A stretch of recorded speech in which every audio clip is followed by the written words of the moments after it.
ഈ വർഷം പുറത്തിറങ്ങിയ മറ്റൊരു മലയാള സിനിമയാണ് നല്ല അഭിപ്രായങ്ങളും നല്ലൊരു ബോക്സ് ഓഫീസ് കളക്ഷൻ നേടിയെടുത്ത നമ്മുടെ മോഹിനിയാട്ടം 2 എന്ന് പറഞ്ഞ സിനിമ. എന്തായാലും പടത്തിന്റെ കഴിഞ്ഞ 29 ദിവസത്തെ കേരള ബോക്സ് ഓഫീസും വേൾഡ് വൈഡ് ബോക്സ് ഓഫീസും പരിശോധിക്കാം നമുക്ക്.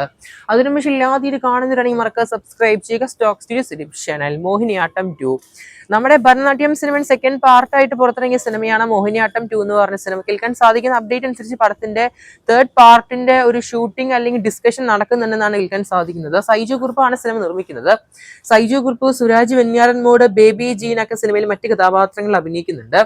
എന്തായാലും പടത്തിന്റെ 29ാം ദിവസം കേരള ബോക്സ് ഓഫീസ് പരിശോധിക്കും. നമുക്ക് ഒട്ടും സമയം കളയാം. അതിന് മുമ്പ് സിനിമ കണ്ടവരാണെങ്കിൽ മറക്കാതെ പടത്തിന്റെ അഭിപ്രായങ്ങൾ കൺബോക്സ് ചെയ്യപ്പെടുക. OTT-യിലാണെങ്കിൽ നെറ്റ്ഫ്ലിക്സിലാണ് സ്ട്രീമിംഗ്. എന്തായാലും പടത്തിന്റെ 29ാം ദിവസം കേരള ബോക്സ് ഓഫീസ് സിനിമയ്ക്ക് 9 ലക്ഷമാണ് ഗ്രോസ് കളക്ഷൻ കാണാൻ സാധിക്കുന്നത്. ടോട്ടലായിട്ട് സിനിമ കേരളത്തിൽ നിന്ന് മാത്രം ഇപ്പൊ നിലവിലെ 27,86,00,000 കളക്ഷൻ കാണാൻ സാധിക്കുന്നത്.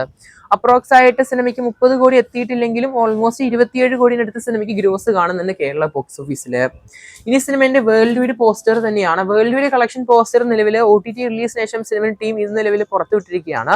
50 കോടി ഇലൈറ്റ് ക്ലബിൽ സിനിമ നേടിയെടുത്തിരിക്കുകയാണ് സിനിമയുടെ world wide final box office. എന്തായാലും ഓൾമോസ്റ്റ് നല്ലൊരു സക്സസ്ഫുൾ ആയ റണ്ണിങ് തന്നെയാണ് 50 ദിവസം സിനിമയ്ക്ക് ലഭിച്ചത്. എന്തായാലും കാത്തിരിക്കുന്ന ചെയ്യാൻ നമുക്ക് പടത്തിന്റെ നല്ല അഭിപ്രായങ്ങൾക്കായിട്ട് ഇനി OTT റിലീസിന് ശേഷം. എന്തായാലും പടം കണ്ടവരെന്തായാലും മറക്കാതെ പടത്തിന്റെ അഭിപ്രായം കൺബോക്സ് ചെയ്യപ്പെടുത്തുക. കാത്തിരിക്കുന്ന ചെയ്യുക കൂടുതൽ സിനിമകളിൽ ബോക്സ് ഓഫീസ് കളക്ഷൻ ആയിട്ട്. പക്ഷേ എല്ലാവരും കാണുന്നതിന് സബ്സ്ക്രൈബ് ചെയ്യുക സ്റ്റോക്ക് സ്റ്റുഡിയോ സിലിപ് ചാനൽ.